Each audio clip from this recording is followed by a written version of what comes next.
Une messe votive a été célébrée au calvaire pour bénir le nouvel orgue de la basilique. Une nouvelle harmonie résonnera au Saint-Sépulcre. Le projet de l'association Proterra Sancta pour soutenir les familles palestiniennes, des initiatives concrètes pour lutter contre l'actuelle situation de crise de l'eau.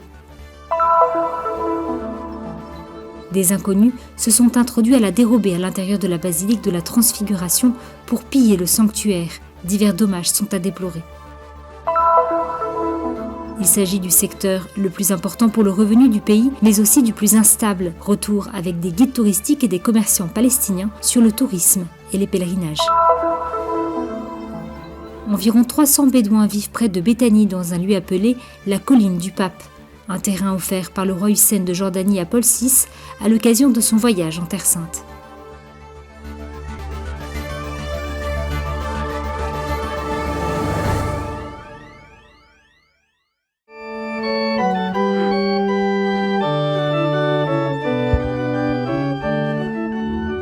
Un nouveau lien qui relie la Terre Sainte à l'Autriche. De fait, c'est un nouvel orgue venu d'Autriche qui est venu délecter la terre du 5e évangile et en particulier la basilique du Saint-Sépulcre. Une harmonie sans limite. Construit en Autriche, au siège de la société Rieger, l'orgue a dû faire face à de nombreuses difficultés avant d'arriver à sa destination finale, le mont Calvaire. Comme vous pouvez le voir, nous sommes toujours en sueur. Nous venons à peine d'apporter le petit orgue. Ce fut un travail de précision puisque nous avions seulement quelques millimètres d'espace. Le travail a été dur, mais nous avons eu à nos côtés d'excellents collaborateurs. Et c'est pourquoi nous avons été en mesure de l'apporter enfin jusqu'ici, au Calvaire. 266 tuyaux, différents bois, des détails en or. C'est ainsi que par les mains habiles d'experts en fabrication d'orgues est né ce petit bijou. Le nouvel instrument a trouvé place de plein droit dans ce lieu qui constitue le centre de la foi de toute la chrétienté.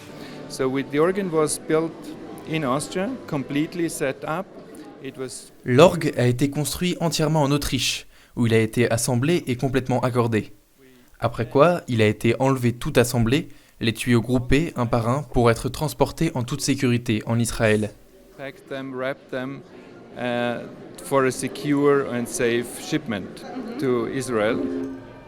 Une caractéristique unique en son genre, un clavier entièrement en bois d'olivier de Gethsémani, faisant de cet instrument une pièce unique.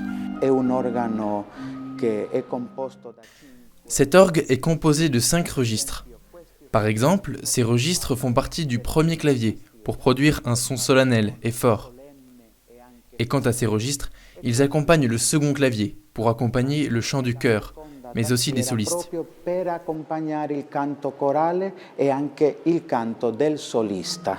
La présence de ce nouvel orgue, endroit prévu par le statu quo, firmant ottoman de 1852, revêt une importance particulière à l'intérieur de la basilique de la Résurrection.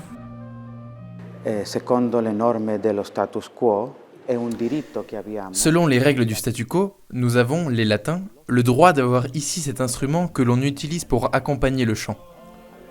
Cet orgue est utilisé pour accompagner la Sainte Messe, mais aussi tout autre acte liturgique. L'orgue a cette faculté de remplir toute une cérémonie et devait être également un instrument que l'on puisse entendre ici au Calvaire comme ailleurs. E deve essere anche uno strumento che si possa sentire sia qua nel Calvario sia altrove. C'est un partenariat précieux qui a conduit à la rénovation et à la restauration des orgues de diverses basiliques, de Nazareth à Bethléem, du couvent de Saint-Sauveur à Jérusalem au Saint-Sépulcre. Un instrument, mais aussi un symbole, car celui qui chante, disait saint Augustin, prie 2 fois. Parce que quand l'orgue commence à résonner, certaines lois commencent à régner. Par exemple, ici, lorsqu'on commence à jouer de l'orgue, le statu quo dit que cet espace se transforme en chœur. Par conséquent, le jeu de l'orgue au Saint-Sépulcre est très important, parce que le son même de l'instrument marque les limites du temps de la célébration. L'orgue délimite ainsi le début et la fin de la célébration, le début de l'heure que nous avons pour célébrer. C'est aux premières lueurs de ce vendredi 21 octobre, dans une Jérusalem encore enveloppée de sommeil, qu'on retentit dans la douceur les premières notes de ce petit mais puissant instrument. Une messe votive a été célébrée pour faire résonner entre ces vieilles pierres une musique nouvelle. Le nouvel orgue est important, je dirais qu'il est particulièrement important, parce que c'est la première fois qu'il y a un orgue sur le mont Calvaire, contribuant à rendre plus harmonieuse notre liturgie solennelle, mais aussi notre installation sur le mont Calvaire. Il s'agit d'un instrument important, construit par une grande entreprise, la société Rieger. Le nouvel instrument de musique a été construit avec l'aide de nombreux bienfaiteurs autrichiens. Une collaboration historique unit ce pays européen à la custodie de Terre Sainte. Nous sommes très heureux et aussi remplis de gratitude, parce que ce travail n'aurait pas été possible pour nous sans l'aide et la générosité de nos bienfaiteurs et amis de la Terre Sainte. Aujourd'hui arrive à son accomplissement une histoire commencée il y a plus de 30 ans avec l'ancien orgue du Saint-Sépulcre. Elle se conclut aujourd'hui avec cet orgue sur le calvaire. Il me semble que l'orgue est aussi un beau symbole de réconciliation avec tous ces tuyaux différents qui résonnent ensemble pour créer une harmonie. Ainsi, notre souhait est que l'harmonie de la miséricorde et de la réconciliation puisse résonner non seulement sur le calvaire, mais aussi du calvaire résonner sur toute l'Église et sur toute humanité. Sopra tutta la Chiesa e sopra tutta l'umanità.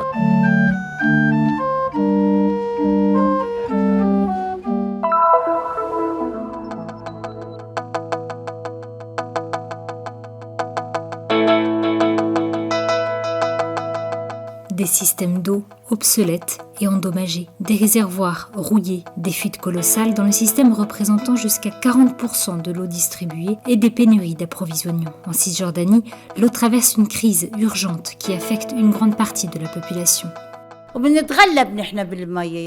La situation pour nous est très difficile. Nous avons besoin d'eau tous les jours parce que nous avons de grandes familles et nous devons nettoyer la maison, faire le ménage, le linge. Alors nous prenons des bouteilles d'eau, nous les remplissons chez nos voisins et nous l'utilisons pour boire et cuisiner, mais c'est très difficile. The situation is getting worse. Usually, here the water.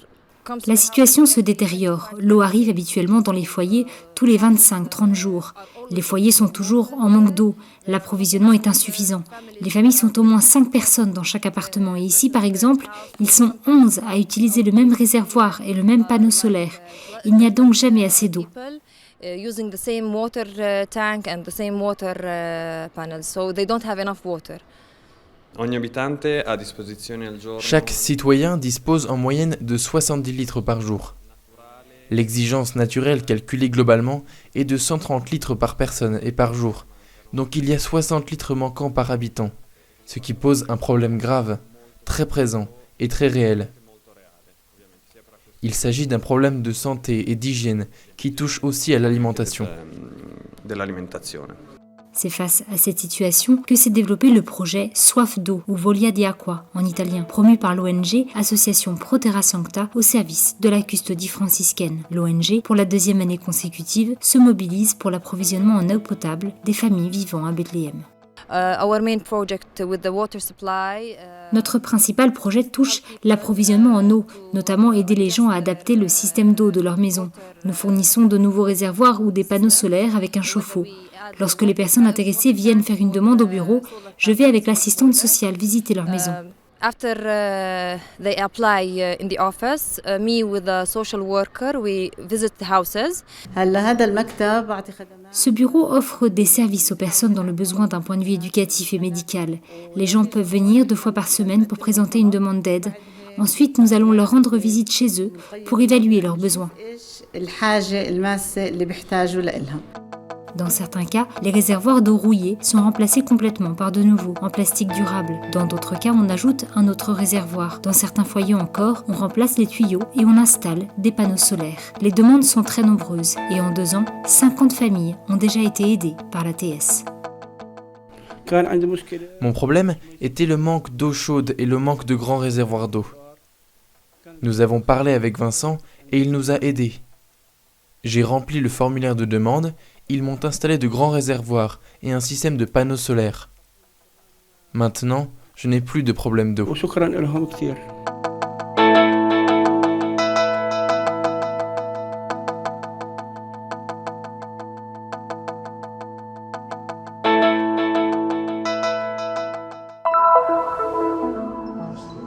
Un acte de déprédation a touché une église chrétienne en Terre Sainte. Dans la nuit du dimanche 23 au lundi 24 octobre, des inconnus se sont introduits à la dérobée à l'intérieur de la basilique de la Transfiguration sur le mont Tabor. Le tabernacle, l'autel du Saint-Sacrement situé dans la partie antérieure de la basilique, a été fortement endommagé et les hosties consacrées, contenues à l'intérieur, éparpillées sur le sol. Le ciboire a été volé, tandis que la statue de la Vierge qui était posée sur le tabernacle a été trouvée près de la sacristie et une autre sculpture de la Vierge, jetée à terre. Quelques croix ont également été volées, ainsi que le contenu du tronc des deux nations. La police a accouru sur les lieux et une enquête a immédiatement été lancée.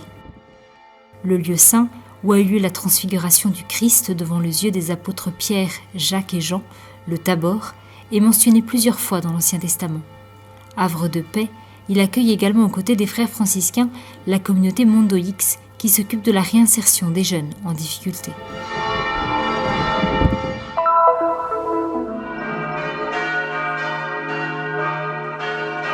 Des bâtisses historiques, les rues du souk, des pierres millénaires. Jérusalem a toujours été une destination fascinante pour les voyageurs et les pèlerins venus du monde entier. Le tourisme est considéré comme le secteur le plus important pour le revenu et la reprise économique de la ville et de toute la Palestine. Néanmoins, il a subi une légère baisse au cours de l'année 2015 et constitue l'une des branches les plus instables en raison des conflits qui continuent depuis des décennies. Chaque année, le tourisme baisse. La vie économique est devenue difficile, même en Europe. Autrefois, les pèlerins russes qui arrivaient de Sharm el-Sheikh et de Turquie venaient en groupe tout au long de l'année. Mais maintenant, avec la situation générale du Moyen-Orient, il y a de plus en plus de problèmes. Plus de 85% du tourisme en Palestine est représenté par des pèlerinages. Ces derniers ont un programme défini qui consiste à visiter les lieux saints, c'est-à-dire pour les chrétiens tous les lieux en relation avec la mission de Jésus. Malheureusement, le tourisme est continuellement en déclin, notamment pour des raisons politiques. L'itinéraire standard d'un pèlerinage chrétien commence par la basilique de l'Annonciation à Nazareth, suivie par une visite de la Galilée, avant de se rendre à Jérusalem et à Bethléem. Le sanctuaire le plus important visité par les touristes est la basilique de la Nativité. L'itinéraire des touristes ne leur permet que de visiter cette église, alors qu'il y a tant d'autres endroits importants, notamment la grotte du lait et le champ des bergers, des lieux dont les visiteurs ne savent rien. Les guides aspirent à un ajustement de leur statut. Pour cela, encore une fois, le maître mot serait d'accepter le partage. Nous avons besoin que le syndicat et les différents offices de Jérusalem collaborent et qu'il y ait des réunions spécifiques avec les églises afin de trouver une méthode qui profiterait à tous.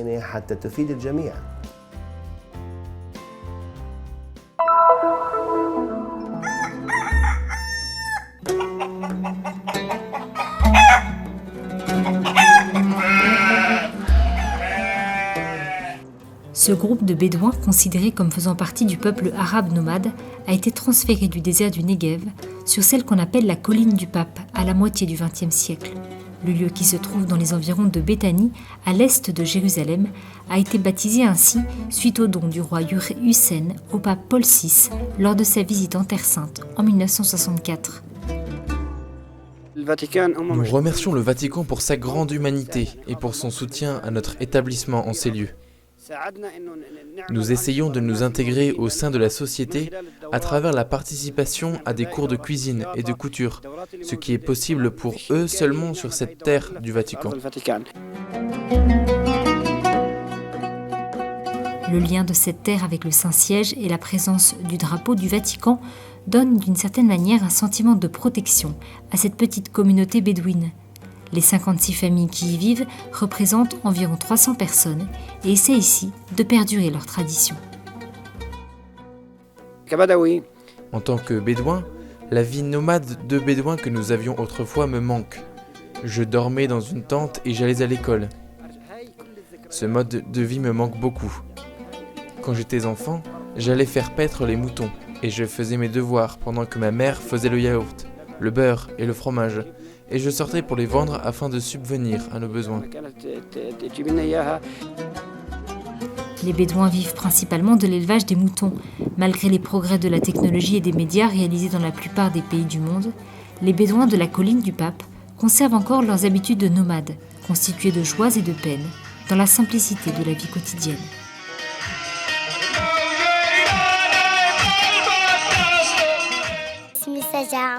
Je m'appelle Saja, j'ai 7 ans et j'étudie dans une école de Béthanie. J'ai des amis, je joue avec eux et avec mes frères. J'aime jouer avec les moutons et les poules et j'aime vraiment vivre sur la colline du Pape.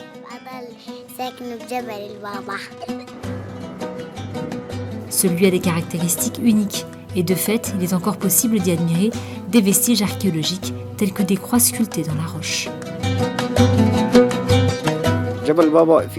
La colline est pleine de restes de maisons romaines et même de tombes de moines des temps anciens. Elle pourrait être considérée comme un lieu saint, parce que l'on pense que Jésus-Christ a marché ici et a bu de l'eau des sources qui étaient là.